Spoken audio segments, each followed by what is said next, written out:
Tuhan kami, Tuhan, supaya kami terus dekat dengan Engkau, supaya kami mengerti, Tuhan, kebenaran-kebenaran yang ada dalam firman-Mu, ya Bapa.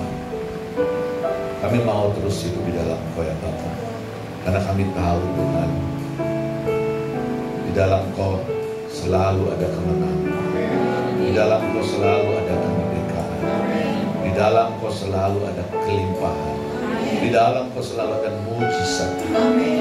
Kami percaya, Tuhan, Engkau Allah yang luar biasa. Terima kasih, Tuhan. Biarlah kami hidup selalu bersama-Mu, terima kasih Bapak. Sebentar kami akan sampaikan, Tuhan. Biarlah Kau urapi hamba-Mu, urapi semua anak tempat ini, Tuhan, sehingga firman-Mu tidak terbuang sia-sia, Tuhan, tetapi firman ini terus berakar, bertumbuh, bahkan berbuah dalam hidup kami, Bapak. Terima kasih Bapak. Kami serahkan tangan-Mu dalam nama Tuhan Yesus. Haleluya. Amin. Silahkan duduk Bapak Ibu. Bapak Ibu, hari ini saya akan mengambil tema bagaimana supaya kita bisa memaksimalkan potensi yang ada di dalam diri kita. Ya. Kenapa saudara kita harus memaksimalkan potensi kita? Supaya janji-janji Tuhan dalam kehidupan kita sebagai anak-anak orang-orang percaya terjadi dalam kehidupan kita. Amin, saudara. Saudara mau janji-janji Tuhan terjadi dalam kehidupan kita? Amin. Saudara mau hidup diberi kelimpahan, diberi kesuksesan? Saya percaya bahwa janji itu bukan hanya omong kosong belaka, tetapi janji itu ya dan amin ketika kita mendengar dan melakukan firman Tuhan ini. Amin. Oleh karena itu Tuhan selalu memberikan sesuatu yang bisa kita buat menjadi besar. Yaitu apa? Potensi yang Tuhan berikan, bakat yang Tuhan letakkan pada kita, ya. Jadi potensi itu akan maksimal ketika kita kelola dengan baik, ketika kita lakukan dan kembangkan potensi itu, sehingga potensi bisa menjadi besar. Amin, saudara, ya. Jadi kalau kita ingat gitu ya, dulu kalau sekolah kan ada anak yang pinter secara akademis, ada juga anak yang karena kurang pinter, bukan bodoh lah, kurang pinter ya, misalnya gitu ya. Tetapi kalau kita lihat perkembangan kehidupannya, ya ini bukan sesuatu yang rahasia lagi. Kadang-kadang orang yang bodoh secara akademis, orang yang kurang pintar itu hidupnya lebih sukses, betul nggak? Sering nggak lihat kita seperti itu. Nah kalau yang pintar akademis sukses juga, tetapi dia sebatas mungkin hanya profesional atau bagian riset, semua itu jadi guru gitu ya. Tapi kehidupan secara umumnya, orang-orang yang mungkin secara notabene itu akademis tidak baik, tapi ketika dia tahu kekurangan dia kembangkan, justru dia bisa hidup lebih sukses. Amin. Ya. Jadi yang bodoh, yang pintar, semua sama-sama diberkati Tuhan. Amin. Yang kurang pintar harus percaya bahwa di dalam diri kita pasti ada sesuatu yang bisa Tuhan kembangkan. Ya. Jadi saudara, potensi itu apa sih sebenarnya? Potensi itu kemampuan, ya, kekuatan yang dimiliki seseorang, baik yang sudah terlihat maupun yang masih tersembunyi. Ini dikatakan potensi itu adalah kemampuan, kekuatan yang dimiliki seseorang, baik yang sudah terlihat. Artinya ada yang langsung bahwa kita ini kelihatan nih kemampuan bakat seseorang gitu ya. Mungkin anak-anak kita bisa ketahuan bakatnya main di musik. Mungkin bisa ketahuan anak ini ternyata pinter masak misalnya, atau bisa berhitung dengan cepat. Kemampuan itu ada yang kelihatan secara langsung, tetapi kadang-kadang ada juga yang terpendam. Nah yang terpendam itu, saudara, itu harta karun. Ya, yang terpendam itu kan harta karun. Kalau kita temukan potensi itu, biasanya potensi itu keluar ketika kita mengalami tekanan, ketika kita mengalami pergumulan, ketika kita mengalami kesukaran. Baru kita cari, saya bisa apa nih? Saya bisa pintar apa nih? Saudara cari, itu yang akan menjadi emas dalam hidup kita. Amin. Jadi kita ini pasti memiliki sedikit pun, sesedikit apapun bisa dikembangkan potensi yang Tuhan berikan, ya. Jadi potensi itu adalah aset, saudara, harta yang dimiliki oleh setiap individu. Setiap orang pasti punya namanya potensi. Jika digali, dikembangkan, maka saudara bisa sukses. Saudara bisa menjadi dampak bagi orang-orang di sekitar kita. Kepuasan diri kita juga bertambah. Karena apa? Saudara berhasil mengembangkannya, ya. Jadi setiap potensi karena aset, kita harus manfaatkan dengan baik. Nah, dengan mengenali dan mengembangkan potensi yang ada dalam diri kita, maka tujuan hidup kita bisa tercapai.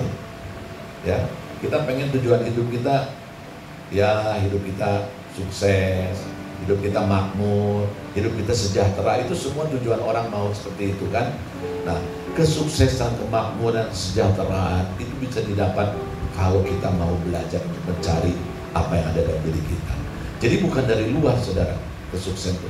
Semua Tuhan sudah siapkan. Semua Tuhan sudah tetapkan buat kita masing-masing individu, ya.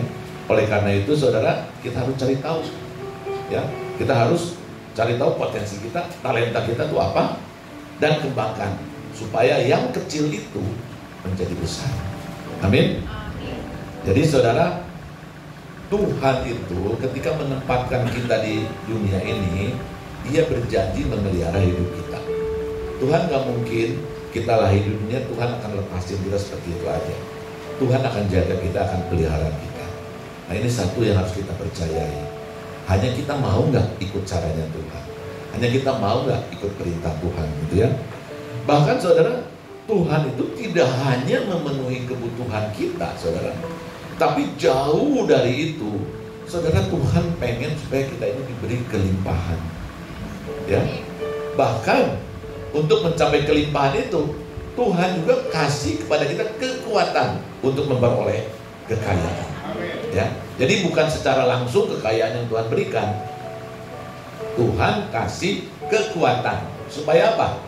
Kita bertanggung jawab terhadap apa yang sudah Tuhan berikan, ya.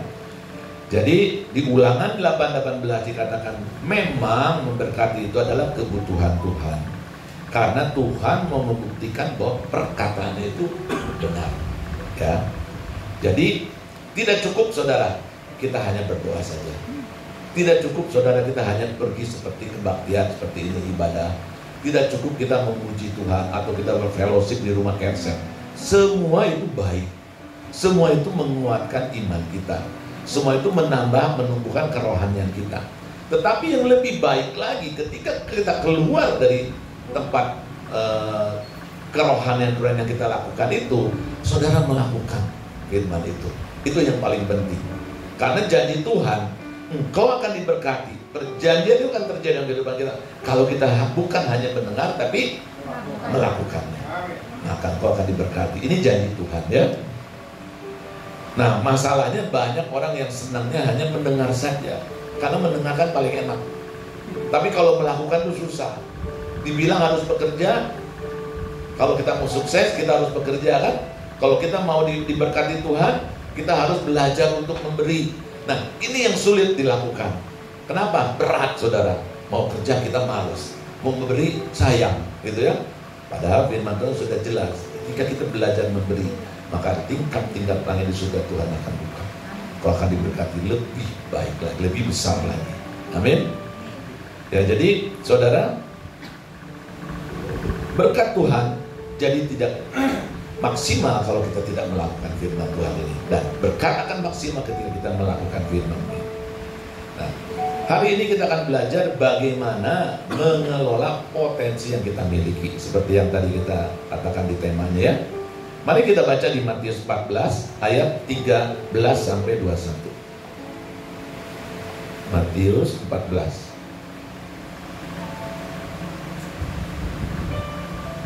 Saya baca yang pertama, saudara yang ayat berikutnya, ya. Ya, judul perikopnya adalah Yesus memberi makan 5.000 orang. Semua pasti sudah tahu, ya. Ini dulunya sekolah minggu semua apa sudah begini masuk gereja nih? Dari kecil ada yang sekolah minggu apa ketemu Tuhannya sudah dewasa?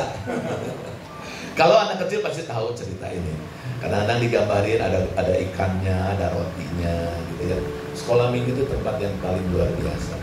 Makanya kita anak-anak kita harus bawa supaya mereka mengerti kebenaran firman dengan ilustrasi-ilustrasi yang kadang-kadang saudara membekas dalam pikiran kita sampai sekarang ya. Nah, ayat 13 dikatakan gini, setelah Yesus mendengar berita itu, menyingkirlah ia dari situ dan hendak mengasingkan diri dengan perahu ke tempat yang sunyi. Tapi orang banyak mendengarnya dan mengikuti dia dengan mengambil jalan darat dari kota-kota mereka. Ayat berikutnya. Yesus mendarat, ia melihat orang banyak yang besar jumlahnya, maka tergeraklah hatinya oleh belas kasihan kepada mereka, dan ia menyembuhkan mereka yang sakit. Menjelang malam, murid-muridnya datang kepadanya dan berkata, tempat ini sunyi dan hari sudah mulai malam. Suruhlah orang banyak itu pergi supaya mereka dapat membeli makanan di desa-desa. Tetapi Yesus berkata kepada mereka, tidak perlu mereka pergi, kamu harus memberi mereka makan. Jawab mereka, yang ada pada kami di sini hanya 5 roti dan 2 ikan. Yesus berkata, bawalah kemari kepadaku. Lalu disuruhnya orang banyak itu duduk di rumput, dan setelah diambilnya 5 roti dan 2 ikan itu, Yesus menengadah ke langit dan mengucap berkat. Lalu memecah-mecahkan roti itu dan memberikannya kepada murid-muridnya. Lalu murid-muridnya membagi-bagikannya kepada orang banyak. Dan mereka semuanya makan sampai kenyang.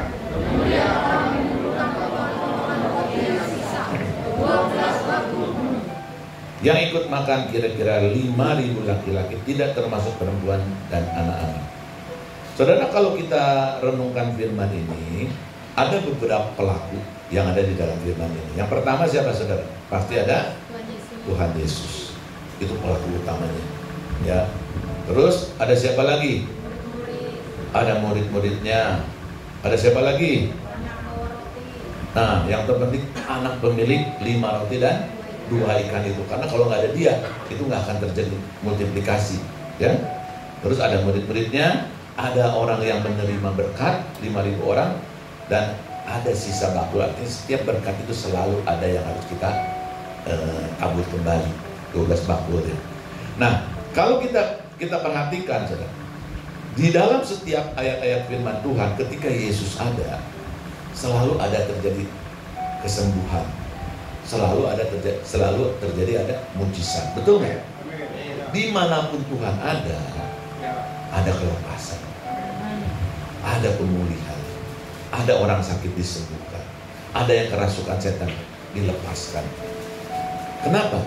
Karena di dalam Tuhan Yesus selalu ada yang namanya belas kasihan. Belas kasihan ini yang melandasi Tuhan mengasihi kita. Belas kasihan inilah salah satu karakter yang harus kita miliki dalam kehidupan kita. Setiap kita kalau punya belas kasihan, pasti Tuhan akan bukakan jalan-jalan, terobosan-terobosan. Karena belas kasihan pasti memerlukan biaya. Kalau kita membantu orang, kalau kita menolong seseorang, pasti kita membutuhkan. Nah, caranya gimana ya? Kita Tuhan kasih cara jalan untuk supaya kita bisa melakukan bagian kita ini. Ya. Jadi ketika ada Yesus, maka mujizat itu terjadi. Di setiap keadaan, ketika Yesus ada di sana, selalu ada breakthrough, ada terobosan. Jadi supaya kita mengalami hal yang sama, saudara ya. Yang pertama bagaimana, saudara? Supaya kita bisa mengalami mujizat, supaya kita mengalami kelimpahan, supaya kita mengalami kelepasan. Apa yang harus kita lakukan yang pertama? Yang pertama kali, harus ada Tuhan dalam kehidupan kita. Jadi yang pertama itu harus put God first in everything you do. Tempatkan Tuhan sebagai prioritas paling utama dalam kehidupan kita. Amin. Mau nggak kita tetapin Tuhan sebagai prioritas? Amin. Saudara, kalau menetapkan Tuhan sebagai prioritas hidup kita, saudara pasti diberkati Tuhan. Amin. Amin. Jadi artinya apa? Ketika kita menempatkan Tuhan sebagai prioritas utama, maka Tuhan akan memberkati segala aspek kehidupan kita. Ya. Keluarga yang harmonis akan Tuhan berikan ketika keluarga menempatkan Tuhan sebagai prioritasnya. Ketika keluarga menempatkan Tuhan sebagai Tuhan yang berdaulat atas kehidupan kita, maka kehidupan keluarga kita akan diberkati Tuhan. Kehidupan keluarga kita akan harmonis. Keluarga kita akan rukun. Dan ketika kita harmonis dan rukun, saudara, Tuhan perintahkan berkat. Amin. Makanya kalau Tuhan berdalam hasil kita, keluarga kita pasti diberkati Tuhan. Demikian juga kalau kita menempatkan Tuhan di dalam setiap usaha kita, di dalam pekerjaan kita, saudara, usaha kita pasti berhasil. Saya bilang pasti. Kenapa? Karena bukan kita yang bekerja, Tuhan yang bekerja, Tuhan yang berdaulat. Artinya apa? Tuhan yang bertahta di atas segala aspek kehidupan kita. Siapa bisa lawan lagi kalau Tuhan sudah bertahta berdaulat dalam hidup kita? Gak ada yang bisa lawan. Orang mau melawan kita, orang mau mencederai kita, orang mau memfitnah kita, saudara, buat Tuhan gak ada masalah, itu gampang semua. Karena apa? Kita sudah dibentengi, dilindungi oleh darah Yesus. Jadi ketika kita berusaha, kita pasti dijaga Tuhan. Yang terpenting, jadikan Tuhan sebagai yang utama dalam kehidupan kita. Amin. Saudara, saya percaya semua orang yang sudah mengalami kebaikan Tuhan pasti percaya bahwa ketika dia tempatkan Tuhan sebagai yang utama, maka segala kehidupan kita akan jauh lebih baik lagi. Amin ya. Jadi dikatakan di firman Tuhan di 2 Korintus 3 ayat 17, kalau ada roh Allah, di situ ada kemerdekaan. Jadi kalau ada roh Allah dalam diri kita, maka saudara akan mengalami kemerdekaan. Kemerdekaan dalam segala bidang. Mungkin keluarga yang tadinya kacau, saudara, ketika kita percaya tempatkan dia di dalam kehidupan kita yang utama, sehingga roh Allah hidup dalam kehidupan kita semua dan keluarga kita akan lebih mudah. Yang biasanya dulu gampang kesinggung, sekarang gampang memaafkan. Yang dulu kadang ngomongnya kasar kok ke suami atau istri karena kesal, akan keluar buah-buah roh, kata-kata yang baik. Saudara, itu janji Tuhan, ya. Dan saya percaya kita mau dong keluarga kita semua di tempat ini menjadi keluarga yang takut akan Tuhan, betul nggak? Kalau kita punya keluarga yang takut akan Tuhan, maka anak cucunya juga akan diberkati. Bahkan saudara, tadi yang ada opa atau oma, akhir masa tuanya juga dia tidak meminta-minta, saudara. Bahkan dia banyak memberi, banyak mewariskan sesuatu yang baik kepada anak cucunya. Karena apa? Karena semasa muda dia sudah menempatkan Tuhan sebagai nomor satu dalam kehidupannya, ya. Demikian juga saudara, kalau kita mau merdeka dalam pergumulan hidup kita, saudara, termasuk keuangan kita, ya, maka saudara tempatkan dia yang utama. Kenapa? Karena itu sumber daripada sumber berkat dalam dunia, dalam kehidupan kita ini. Apalagi kita tahu perekonomian sekarang, keadaan sekarang bukan keadaan yang baik, betul nggak? Keadaan yang sulit, pekerjaan juga mungkin nggak mudah, usaha juga nggak mudah. Tetapi saudara, ketika kita undang Tuhan dalam bisnis kita, saudara percaya nggak? Nggak akan bisnis kita ini akan mengalami kesulitan. Kalaupun ada kesulitan, selalu ada jalan yang Tuhan siapkan. Kenapa saya berani? Saya latar belakang saya juga bisnis. Saya tahu ketika pandemi pun saya mengalami kesulitan. Tetapi ketika pandemi itu juga Tuhan berjanji. Ketika pandemi itu saya sudah mau bayar orang aja susah. Banyak pengusaha yang nggak bisa ngegaji orang, betul nggak waktu pandemi? Karyawan pun nggak bisa nuntut karena nggak ada pekerjaan. Tetapi saya cuma bilang, Tuhan, saya adalah orang yang berbeda. Saya adalah orang yang percaya sama Tuhan. Kalau keadaan seperti ini, saya pasti bisa melewatinya. Pertamanya khawatir, tapi ketika saya dikasih mimpi, tiba-tiba Tuhan kasih kekuatan, saudara. Apa yang dalam mimpi itu bahwa kalau misalnya waktu itu saya ingat bulan Juli itu saya sudah nggak punya apa-apa lagi, maksudnya buat gaji karun udah nggak mungkin gitu. Tetapi ketika datang satu hari mimpi, ya, di akhir itu kan kejadian bulan Maret, akhir Maret saya dapat mimpi, tiba-tiba Tuhan bawa satu jalan yang sempit gitu ya, terus jalan itu berbelok-belok, saudara. Dan ketika masuk ke jalan itu yang berbelok, tiba-tiba saya bisa lewatin belok itu. Dari mana saya bisa melihat? Karena ada orang yang kasih salam. Kamu berarti udah sukses, udah lewat. Terus ke depan lagi, belok lagi. Dapat salam lagi, dapat ucapan lagi. Kemudian belok lagi. Satu saat akhirnya jalannya lurus. Artinya apa saudara? Roh Kudus kasih tahu, memang keadaan ini sulit, tetapi engkau akan menemui jalan yang lurus. Amin. Ketika kau melewati satu belokan, mungkin kesulitan itu ada di dalam kehidupan kita, tetapi percaya Tuhan selalu membuat jalan itu bisa berhasil. Dilihat dari apa? Kasih ucapan itu. Dan saya bersyukur sekali ketika akhir bulan Juli, tepat bulan itu kita dapat pekerjaan yang sebenarnya pekerjaannya nggak masuk akal, karena nggak mungkin saya bisa mengerjakan atau orang buat kumpul-kumpul ya, tetapi Tuhan bisa buat sesuatu yang mustahil menjadi terjadi. Amin.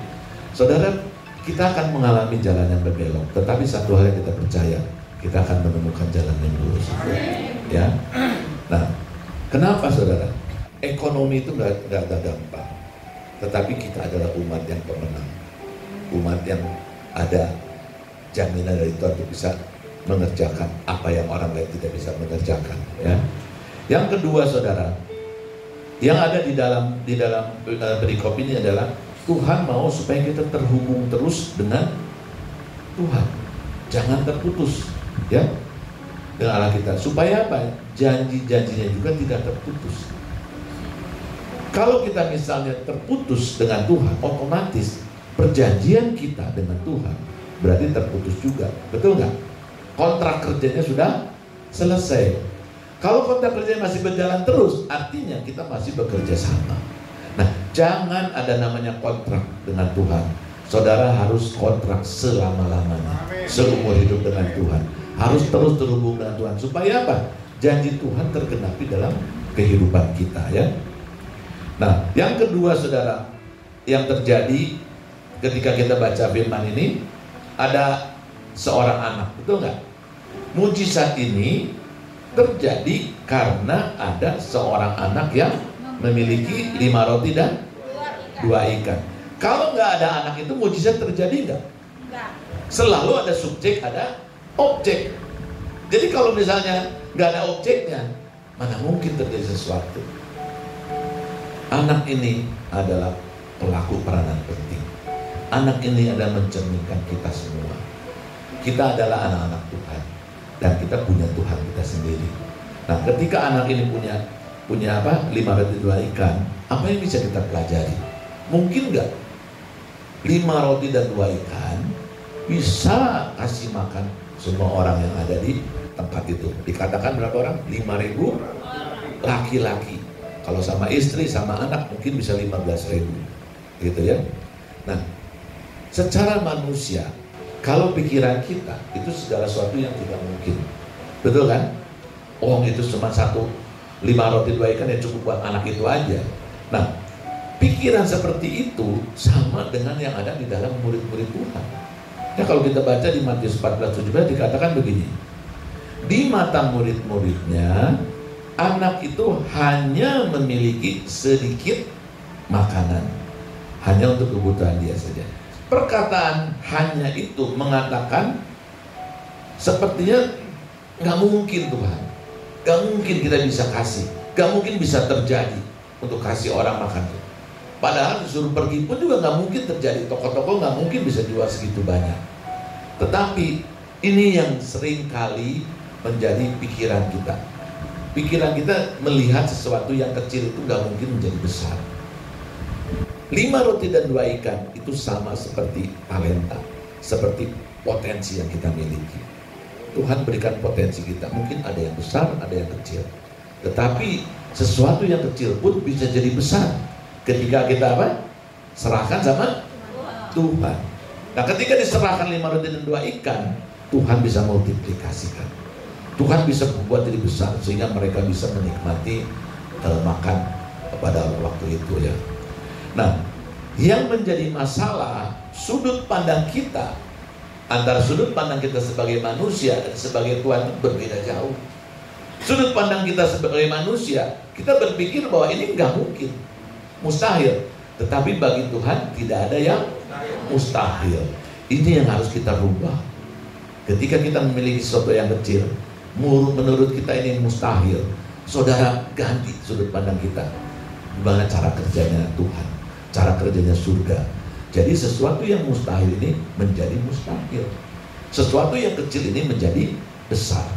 Nah, yang kecil ini saya lagi bicarakan mengenai potensi kita, bakat kita, kemampuan kita. Saudara, pasti Tuhan akan buat terbesar kalau kita mencari harta yang terpendam itu, yang mungkin belum kelihatan kita mampunya apa, ya. Nah, di mata Tuhan sekecil apapun kalau kita yang miliki, apapun yang kita miliki bisa menjadi besar asal kita percaya dan menyerahkan kepada Tuhan. Yang berikutnya saudara, setiap orang ya pasti memiliki talenta. Percaya nggak kita punya talenta? Percaya? Kan ada perubahan talenta, ada yang menerima 1 talenta, benar ya? Ada yang 2 talenta, ada yang 5 talenta. Nah, yang 1 talenta ketika diberi, mungkin hatinya kikir, mungkin hatinya iri, melihat bahwa orang itu kok kenapa Tuhan kasih lebih besar? Kenapa orang yang kasih 5 talenta, 2 talenta, kok gua dikasih 1 gitu? Padahal saya juga harusnya mampu gitu. Saudara, apa yang kita pikirkan berbeda dengan apa yang Tuhan pikirkan. Kalau kita melihat secara fisik, kasat mata, tapi Tuhan melihat hati kita, ya. Dan Tuhan melihat kemampuan kita. Ketika Tuhan berikan 1 talenta, kalau sudut pandang kita ini kecil dan Tuhan pilih kasih, makanya ditanam kan, dikubur aja. Kenapa? Takut kalau nanti Tuhannya datang, diminta pertanggungjawaban. Beda kalau kita langsung berubah dengan sudut pandangnya Tuhan.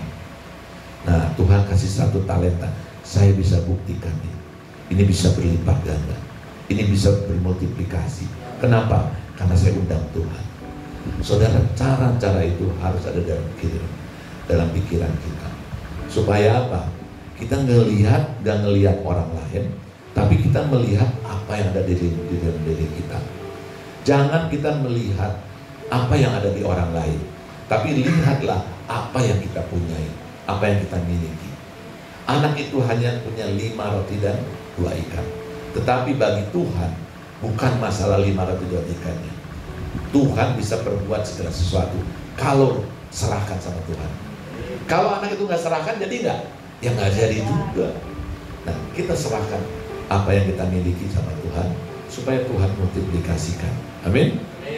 Jadi saya percaya saudara ya, di sini mungkin banyak orang ya, mungkin bakatnya kan macam-macam. Saya pinternya jadi reseller. Sekarang kan lagi rame kan reseller kan, modalnya nggak banyak, pakainya cuma pakai apa? HP ya, jual online lah namanya gitu ya. Sekarang ini juga ada HOB, ada apa? Saudara, banyak kemungkinan yang bisa kita kerjakan untuk menjadi reseller. Nah, kalau memang bakat kita di situ, lakukan. Gak ada yang gak mungkin. Ya, orang bisa besar tuh jualan itu sampai jualannya beli dari Thailand lah, beli dari mana lah. Kalau ada kemauan, selalu ada jalan. Apalagi kita bersama Tuhan, saudara, itu jauh lebih cepat, lebih beres. Karena orang dunia aja bisa sukses karena dia rajin, karena dia bekerja dengan tekun. Apalagi kita bekerja dengan tekun, bekerja dengan rajin, dan melibatkan Tuhan. Tuhan yang buka jalan-jalannya, Tuhan yang buka jalannya jadi lurus, saudara. Maka kita akan menikmati apa yang namanya harta kekayaan yang Tuhan siapkan, ya. Jadi semua itu mulai dari yang kecil. Tadi pagi saya jelaskan anggur orang tua. Kalau tadi Wings, ya. Sekarang anggur orang tua. Saya cerita ini karena saya dulu kerja di sana. Dulu tuh yang punya tuh yang gambar botak itu ya, itu bapaknya, kurang lebih begitu ya. Di ilustrasi. Dia jualannya seloki per seloki segini nih, jual keliling. Kalau dulu jualan itu beras kencur gitu ya, karena kesehatan. Nah, kalau yang sekarang anaknya sudah besar, dia kembangkan. Tapi kalau dia nggak kembangkan juga tetap hancur juga, betul nggak? Nah, mulainya itu dari yang kecil. Teh botol sosro sama. Kalau jualan dulu dia cerita tuh, orang tuh nggak mungkin jualan teh manis tapi di Jawa, bener nggak? Pasti ngerti kenapa saya bilang itu nggak masuk akal. Kalau kita pesen di Jawa, pesen teh, dikasihnya apa? Nggak diminta pun dikasih teh manis, karena gratis, bener nggak? Nah, tapi Tapi kenapa dia mau jualan itu? Dia kan orang Selawi, tapi dia jualan. Sekarang teh botol banyak, betul nggak? Luar biasa kan? Awalnya pasti ditolak, awalnya pasti dicibir, awalnya pasti dikatain orang, aduh nggak usah pak menjualan begitu, nggak mungkin lah, orang kira minumnya gratis, sama kayak jual aqua gitu ya. Air putih kan gratis di mana-mana, tapi sekarang air putih banyak sekali dan mahal, betul kan? Teh botol sosol ada, teh pucuk segala ngikutin semua. Nah itu semua mulai dari yang kecil. Gak ada yang besar itu mulainya langsung besar, jadinya besar. Semua dari yang kecil. Jadi kalau kita percaya seperti itu, saudara, apapun yang Tuhan berikan pada kita, kalau potensi itu kita pakai, saudara bisa menjadi seperti mereka, menjadi besar. Amin ya. Yang penting apa? Kita harus ulet, ada kemauan. Bekerja itu, bisnis itu kalau nggak ada kemauan, kalau nggak ulet, kalau nggak tekun, kalau nggak tahan banting, saudara nggak bisa bisnis. Betul? Baru kena sedikit, nggak enak, mendingan gua kerja aja lah, setiap bulan aman, gitu kan? Kalau bisnis bisa hari ini rugi, bisa juga besok untung luar biasa. Yang punya toko pasti ngerti, gitu kan? Sama saudara, kalau kita percaya, ketika kita ulet, maka jualan apapun bisa jadi besar. Hari ini kita jagonya bakmi, bisa buat bakmi. Kita buka tadi diceritain contoh Gang Kelinci ya. Gang Kelinci itu kan namanya aja Gang Kelinci. Dia pasti jualannya di dalam gang. Berarti pasarnya banyak nggak? Nggak banyak saudara. Tapi sekarang Gang Kelinci ada di mana? Di mall semua banyak Gang Kelinci. Gang ada di mall. Tapi kalau kita lihat awalnya, ya pasti susah. Mungkin hari ini nggak laku, mungkin di Cibinong, mungkin bakminya kurang enak lah semua. Tetapi dia tekun lama-lama. Sekarang yang nikmati generasinya. Generasi yang berikutnya kalau dia nggak tekun juga, saudara habis juga. Betul kan? Harta dititipkan, kalau tidak dia lakukan dengan baik, kelola dengan baik, itu akan habis juga. Seberapa besar apapun, keturunan dan keturunan akan menggerogotinya. Tetapi saya percaya ketika Tuhan memberkati kita, anak cucu kita juga takut akan Tuhan. Sehingga bukan semakin lama semakin habis, justru tambah lama tambah besar, tambah lama tambah besar, tambah lama tambah besar. Amin. Mengapa saudara Tuhan perbesar? Karena kita tahu tujuan hidup kita bukan untuk kita sendiri. Karena kita diperbesar karena Tuhan tahu kita menjadi kaya untuk supaya bisa menjadi berkat bagi orang lain. Nah, tujuan ini harus kita pegang sebagai visi yang utama dalam kehidupan kita. Ya, jangan saudara mau usaha supaya menjadi kaya. Jadi usaha supaya menjadi berkat, itu yang paling benar. Ya, nah, artinya kalau kita ulet, setiap orang itu punya kesempatan yang sama untuk memaksimalkan potensinya dan menjadi sukses. Ya, setiap orang itu punya kesempatan yang sama. 1, 2, 5 kesempatan yang sama. Kalau digunakan dengan baik dan dikelola dengan baik, maka akan menjadi besar. Nah sekarang saudara kuncinya nih, bagaimana potensi yang kita miliki ini bisa menjadi besar? Kan pengen tahu dong, supaya yang kita sekarang kita udah tahu nih apa yang kemampuan kita. Kalau supaya menjadi besar, ada beberapa yang harus kita lakukan. Yang pertama saudara, miliki mentalitas seorang pemenang.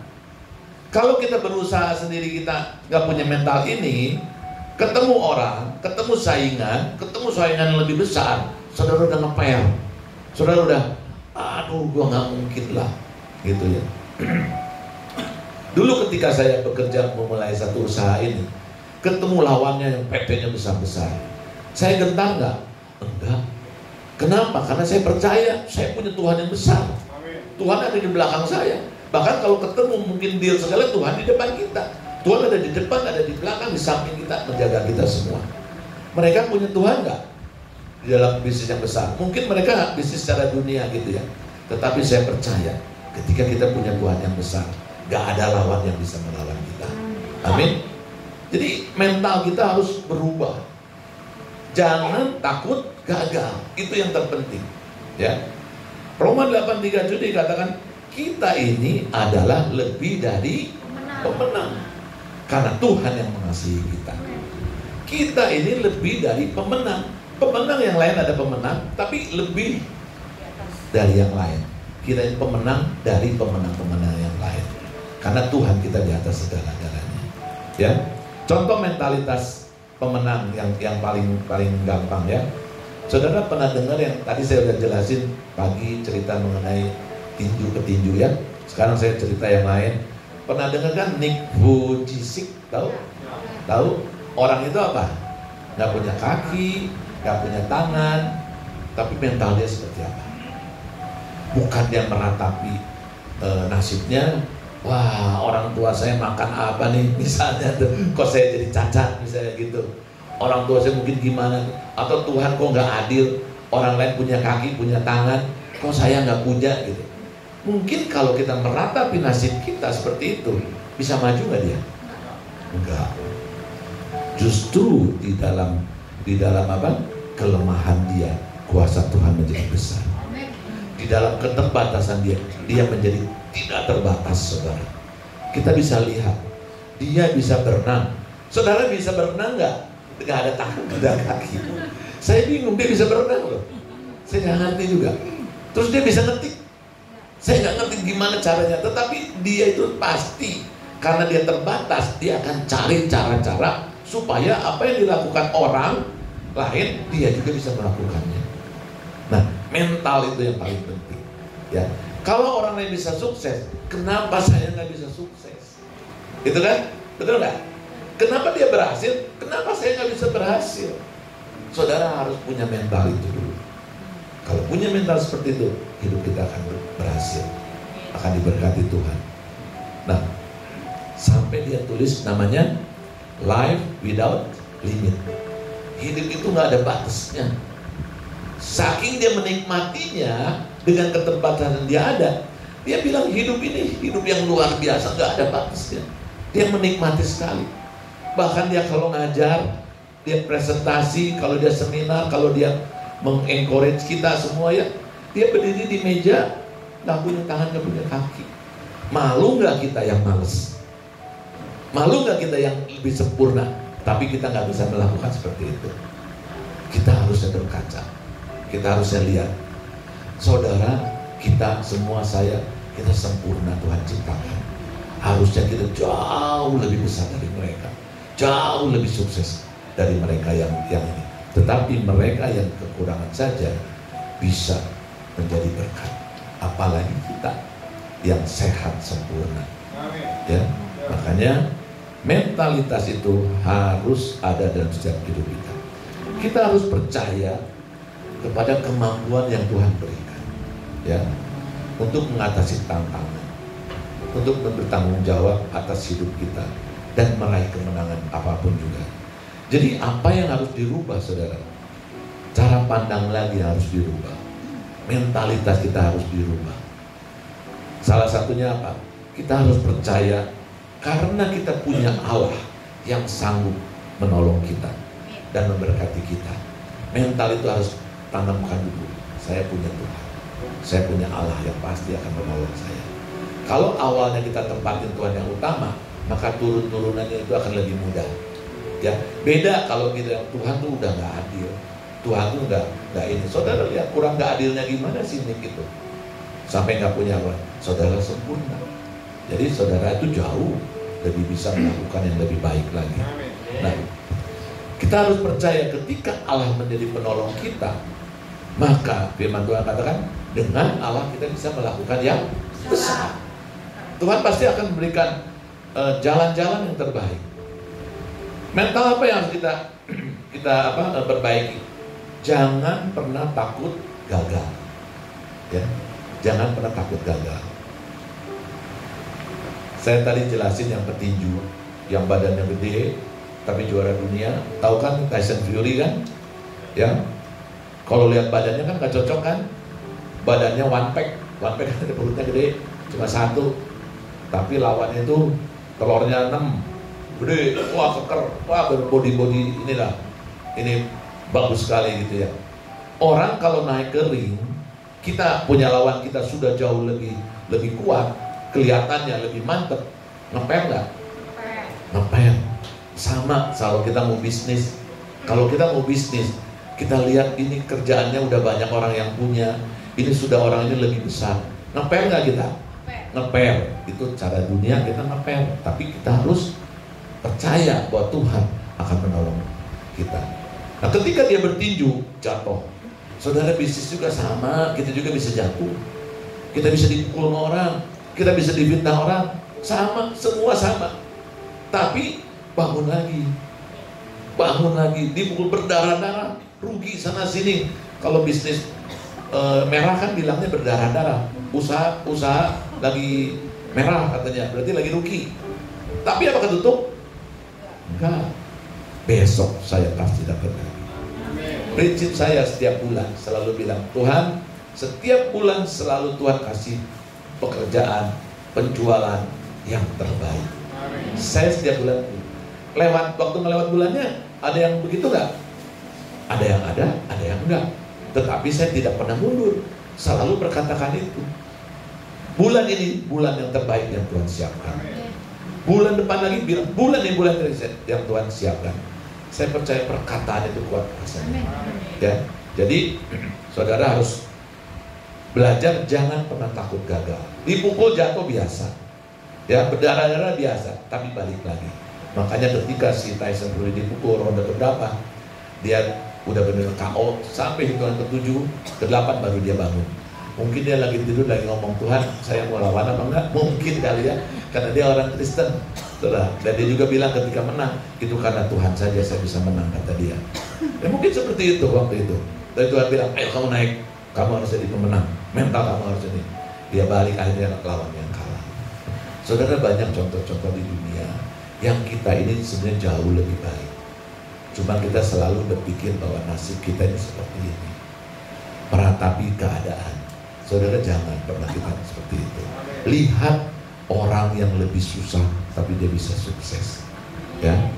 Jangan melihat yang di atas jadi kita takut. Lihat yang di bawah jadi naik. Kita contoh yang itu, ya.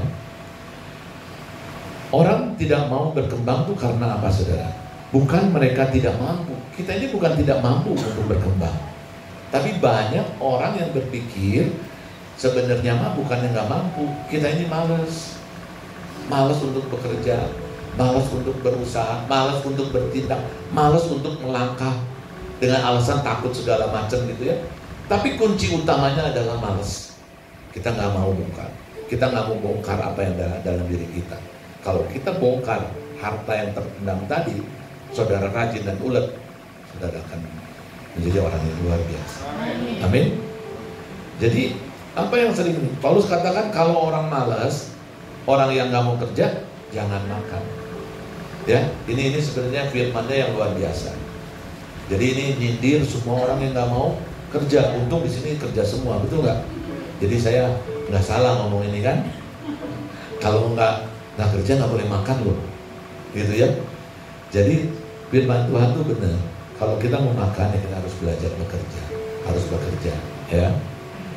Jangan pernah merasa sudah nasib, dulunya saya seperti ini, papa saya seperti ini, papa saya dulunya cuma kuli, ya paling ujung-ujungnya saya juga kuli juga gitu ya.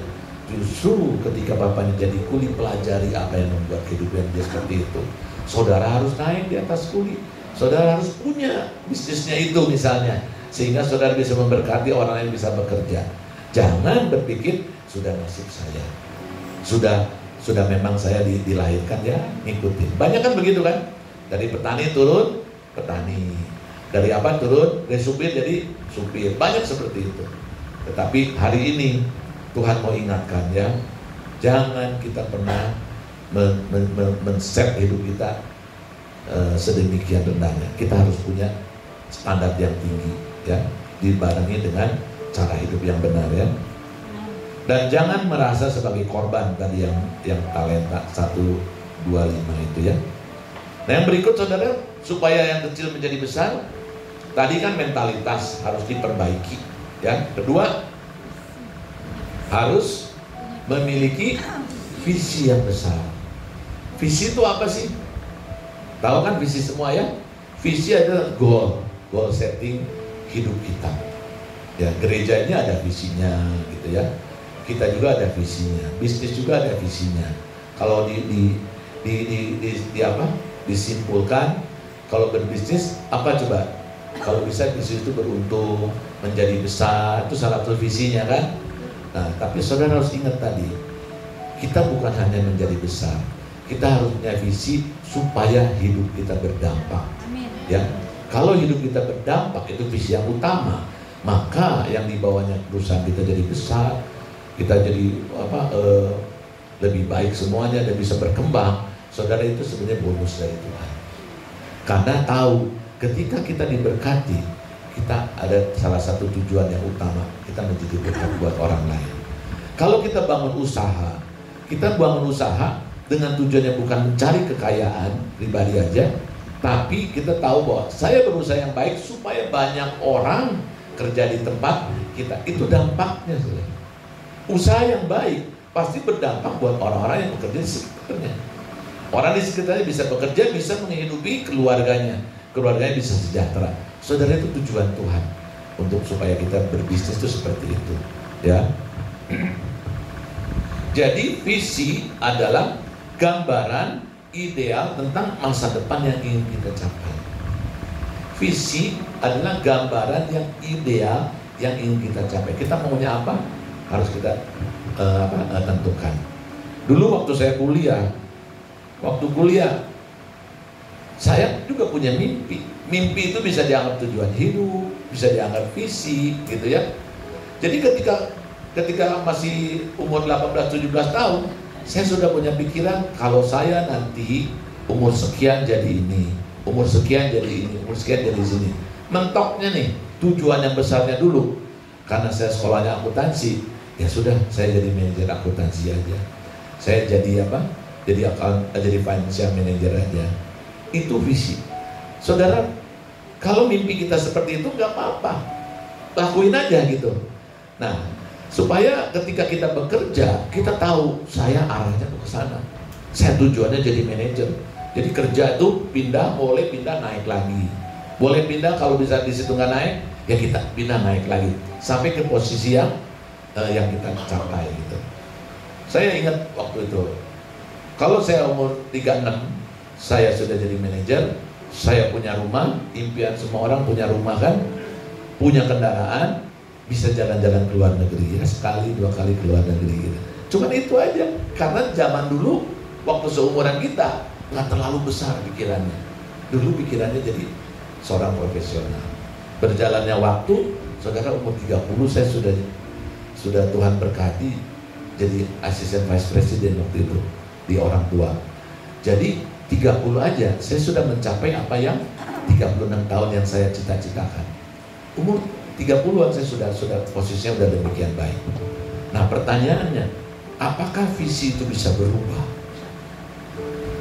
Saudara, Tuhan itu tidak akan berhenti di satu level kalau kita masih bisa maksimalin. Kalau kita masih bisa perbesar lagi kapasitas kita. Jadi ketika saya di situ, tiba-tiba saya dipanggil sama perusahaan lama di Tangerang itu, tekstil pasti terkenal lah, itu Cinta Group ya. Panggil, dulunya hanya kepala seksi pembukuan, bukan kepala seksi, hanya hitung bagian apa gitu. Sekarang dipanggil karena saya punya jabatannya tinggi di orang tua, dan orang tua saya tahu, banyak orang tahu kalau keluaran dari sana tuh biasanya banyak yang berhasil. Ya, karena epos kerjanya luar biasa sekali, kerja keras di sana tuh ya. Saya pulang bisa jam 8, jam 9 setiap hari. Jadi jebolan sana tuh luar biasa sekali. Nah, dipanggil perusahaan lama jadi GM. Saudara kepikir nggak? Dulu yang manajer saya jadi atasan saya, yang kepala pembukuan saya, sekarang dia di bawah saya. Buat Tuhan tuh nggak ada yang mustahil, saudara. Ya. Tapi apakah itu terakhir saya? Ternyata enggak. Sampai terakhir saya belajar untuk usaha sendiri. Tuhan kasih usaha sendiri. Nah, mungkin Tuhan mau kita dipromosikan lebih tinggi lagi, dengan visi yang lebih besar lagi, karena Tuhan mau supaya kita berdampak. Ya, jadi intinya apa, saudara? Kalau tujuan kita ingin berdampak buat orang, buat lingkungan, untuk memperbesar kerajaan Allah. Saudara punya visi yang unlimited, visi yang tidak pernah berhenti kemana aja. Saudara visinya sekarang begini, setelah tercapai Tuhan buat yang baru lagi, tercapai Tuhan buat yang baru lagi. Semakin besar kapasitas yang kita berikan, siapkan untuk Tuhan, semakin besar Tuhan akan naikkan promosi dan hidup kita. Amin. Jadi visi itu penting. Kenapa penting? Kita bisa berjalan dengan arah yang jelas, fokus, gak akan berubah kemana-mana. Bisa berubah karena ada hambatan, karena ada kesulitan, ada pergumulan. Bisa berubah melenceng dikit aja, tapi kembali lagi. Ini tujuan kita. Visi itu manfaatnya seperti itu, tujuan itu seperti itu. Kita dikembalikan lagi ke jalur yang benar. Nah, visi juga bisa menumbuhkan motivasi. Bagaimana visi bisa menjadi motivasi? Ketika kita lelah, ketika kita lihat ini nggak berhasil nih, ini kayaknya rugi terus nih, ini kayaknya akan bangkrut atau macam-macam pikiran kita gitu. Saudara, visi akan memotivasi. Ingat, Tuhan persiapkan ke sana. Tuhan arahkan supaya tujuannya ke sana. Ayo balik lagi. Motivasi itu membangun kita untuk kembali lagi ke jalannya lagi.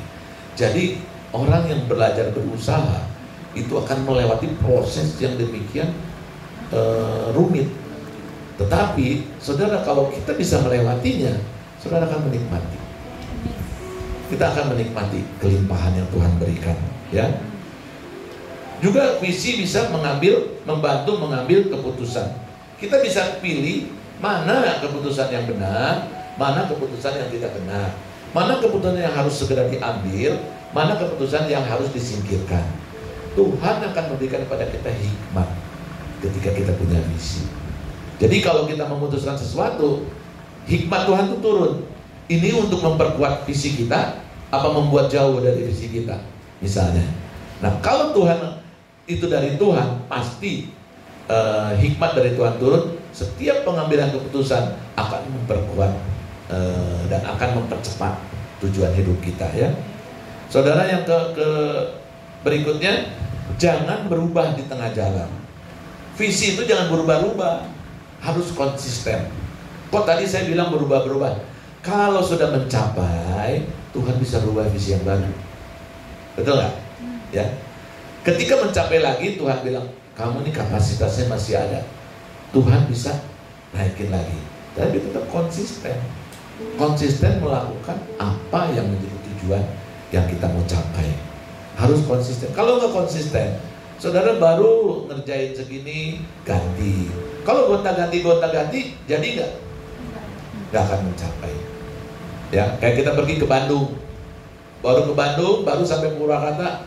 Aduh, enak nih, Marangi, belok ke Marangi gitu ya. Terus nggak jadi-jadi ke Bandung, nanti sampai di Subang ada apa lagi? Ke Bandung yang tadinya 1 hari, jadi berapa hari gitu. Atau mungkin kadang-kadang balik kembali karena sudah waktunya habis. Saudara, kalau tujuannya ke sana terus. Jangan melihat kiri kanan, ya. Terus mengarah ke tujuan yang utama. Yang ketiga, saudara, supaya kita bisa menjadi besar, miliki growth mindset. Growth mindset adalah pola pikir yang berkembang, yang mengikuti perkembangan zaman. Ya. Kalau misalnya kita gak mau mengikuti perkembangan zaman, maka kita akan ketinggalan. Bahkan kita akan mungkin bisa mati bisnis kita.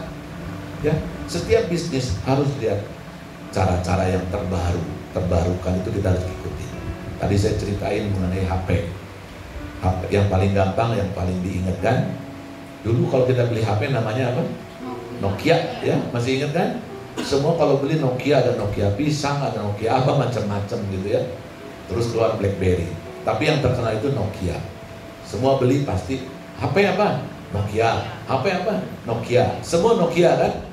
Sekarang saya tanya, ada nggak Nokia sekarang? Nggak ada. Kenapa dia seperti itu? Nggak mengikuti.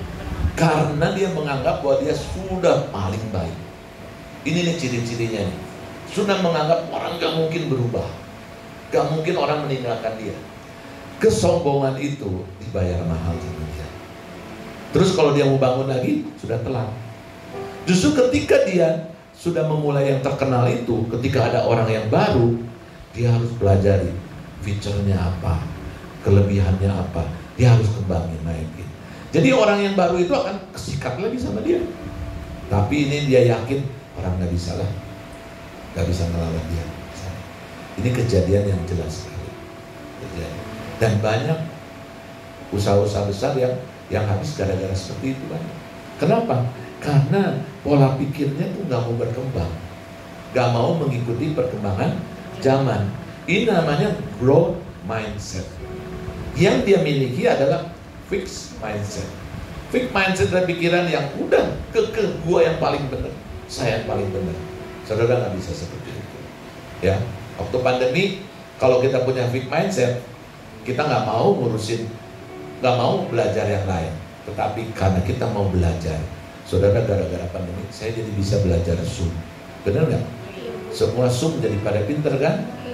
Nah, kalau kita nggak mau pikiran yang berkembang, bang, dulu kan sering ke bank, datang kan antri. Sekarang transfer pakai ATM atau dipermudah lagi pakai HP. Saudara, semua itu kalau ngikutin zaman jadi mudah, jadi gampang semuanya. Tapi mau nggak kita ngikutin? Mau nggak kita perkembangan zaman itu kita ikutin semua?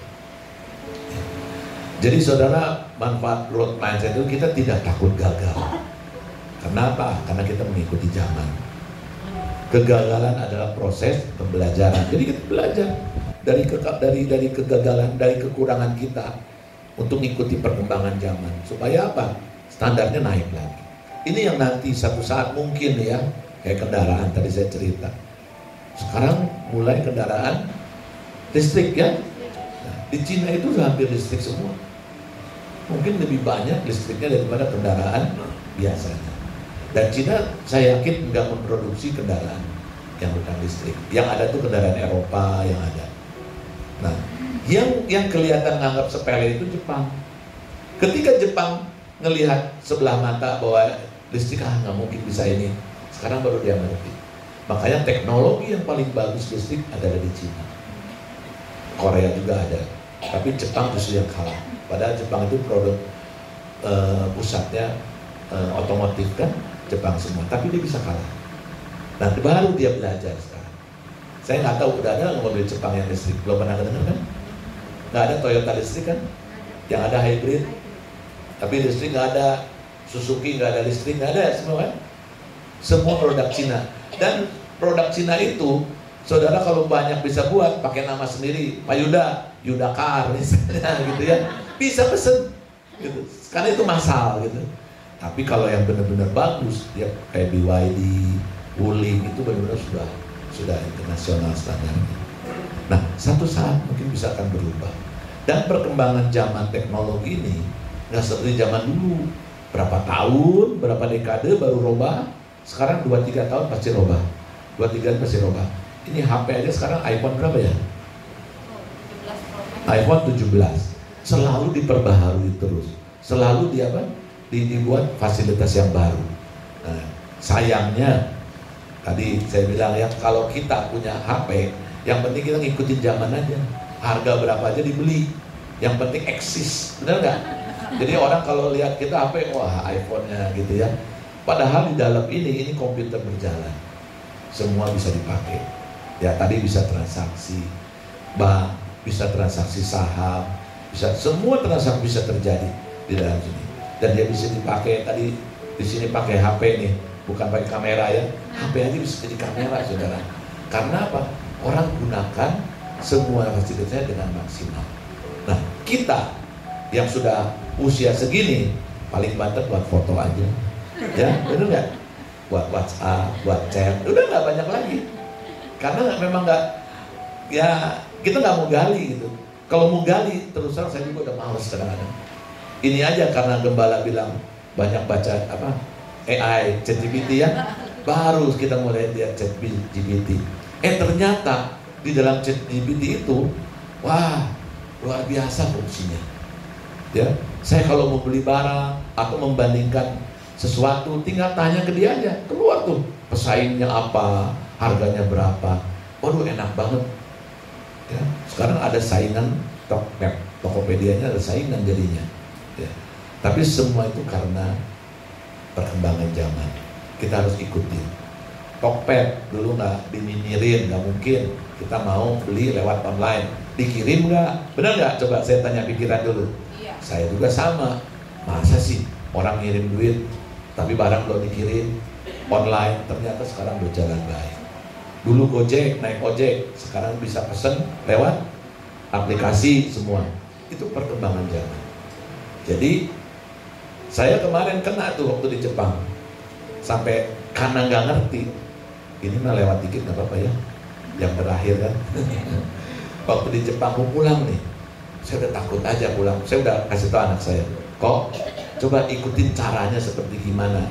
Nih papi nggak pernah pakai namanya Grab, saya nggak pernah pakai Grab ya.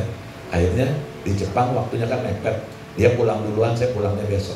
Dia ikutin, oh gampang ya gitu ya. Besok pagi gaya aja kita buat begitu. Nah saya pikir kok nggak datang, kenapa?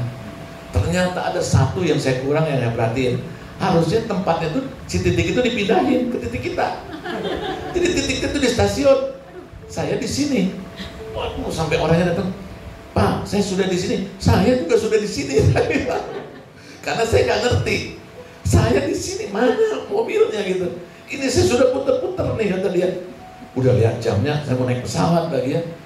Akhirnya dia batalin. Ya udah dia batalin. Baru saya ngeh. Ternyata gara-gara dia, saya harusnya pindahin titik jemputnya tuh di tempat saya.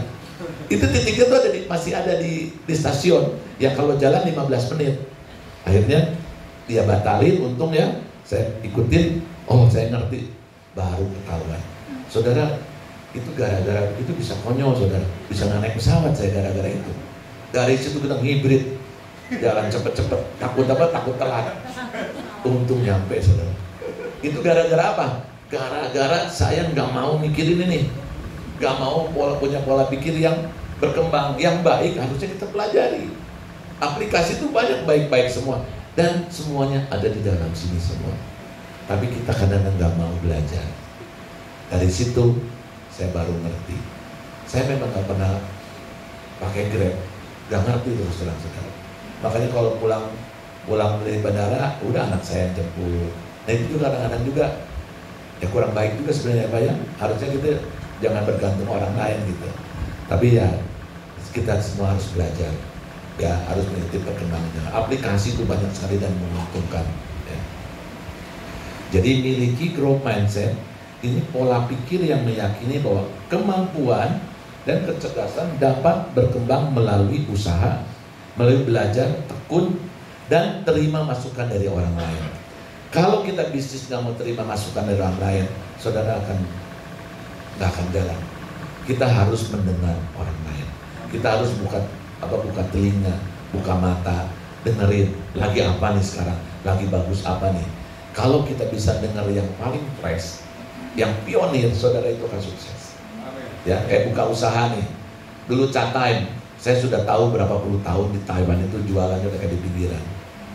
Itu Chat Time milk tea, belum ada Chat Time. Saya bilang ini pasti akan ramai. Dan ternyata booming. Ya walaupun ada masanya, sekarang semua rata-rata udah pakai Chat Time gitu ya. Jadi harus banyak belajar, harus banyak melihat di dunia luarnya. Kalau kita punya growth mindset, saudara, kita akan lebih tangguh dalam menghadapi tantangan ya. Ada tantangan terhadap kesempatan yang berkembang.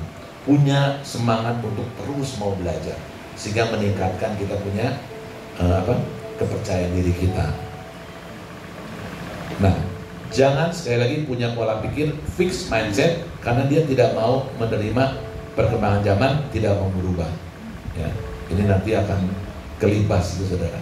Yang terakhir, saudara, untuk menjadi besar, ini yang kunci yang utama, kita harus berpartnership dengan Tuhan yang pemilik semua alam semesta ini. Kalau semuanya kita lakukan 1, 2, 3, tapi kita tidak punya partner yang benar, saudara, semua itu percuma saja. Kita harus punya partnership yang benar. partnership dengan Tuhan. Kenapa? Karena Tuhan itu memegang saham terbesar dalam kehidupan kita. Ya, kita ini sebenarnya 0 sahamnya, punya Tuhan 100. Tapi Tuhan mau kasih sahamnya ke kita kalau kamu undang saya sebagai pemegang sahamnya. Tuhan nanti yang ngerjain semua. Kehidupan kita akan diberkati Tuhan luar biasa. Amin. Jadi terakhir Mazmur 108 ayat 14 dikatakan, dengan Allah kita akan melakukan perbuatan-perbuatan yang gagah perkasa. Wah, luar biasa sekali, Pak. Dengan Allah kita akan bisa menginjak-injak musuh kita. Dengan Allah, dengan kata lain, bisnis kita akan menjadi gagah perkasa. Kita bisa melawan pesaing-pesaing kita hanya dengan Allah. Ya, baik penutup, saudara, Tuhan itu tidak pernah asal-asalan menciptakan kita. Ketika kita lahir, kita ini spesial di mata Tuhan. Kita ini punya sesuatu yang berbeda di mata Tuhan dibanding orang-orang lain. Jadi karena kita berbeda dengan orang lain, jangan pernah kita merasa iri dengan orang lain. Tetapi ketika Tuhan menciptakan kita, saudara, pasti Tuhan titipkan sesuatu yang berharga. Yang tadi saya katakan, potensi itu bisa yang sudah terlihat, bisa juga yang masih terpendam. Biasanya yang terpendam itu harta karun, benar nggak? Biasanya terpendam itu lebih kinclong, dibuka di ini ternyata ada harta karun, saudara. Nah, inilah yang Tuhan mau cari, potensi yang Tuhan berikan itu. Harta yang terpendam itu kita harus cari. Kalau sudah ketemu, saudara kembali, saudara terbesar, dan dengan jalannya Tuhan, dengan tujuannya kita untuk mempermuliakan nama Tuhan, maka harta yang terpendam itu akan menjadi kelimpahan buat hidup kita. Amin, saudara. Ya, jadi sekali lagi, ayo kita cari ya apa yang sudah Tuhan berikan pada kita dan gunakan sebaik mungkin. Ya, amin. Firman Tuhan sampai di sini. Yuk kita masuk dalam doa ya. Bahwa kami mengucap syukur, Tuhan, firman-Mu sudah disampaikan. Kami percaya Tuhan, biarlah Roh-Mu yang kudus yang memberi lagi pengertian, pemahaman yang benar akan firman-Mu, Tuhan. Tuhan, jadikan kami semua bukan anak-anak yang hanya bisa mendengarkan saja, tetapi mau melakukan dan setiap kehidupannya. Karena kami percaya Tuhan, berkat-Mu itu akan tercurah ketika kami melakukan bagian kami ya Bapak. Oleh karena itu Tuhan, biarlah Kau terus Tuhan arahkan anak-anak di tempat ini Tuhan, dan bukakan Tuhan semua yang terpendam, potensi yang ada di mereka, supaya mereka bisa menemukannya dan mereka bisa memaksimalkan potensi itu Tuhan, sehingga mereka bisa menikmati Tuhan kebaikan, kemurahan Tuhan dan kehidupannya Bapak. Terima kasih Bapak, kami serahkan tangan-Mu, kami serahkan semua anak-Mu, biarlah sukacita, damai sejahtera Tuhan selalu dalam kehidupan kami selalu. Terima kasih Bapak, sebentar juga kami akan kembali pulang. Kami siap menerima berkat daripada. Mari angkat kedua tangan.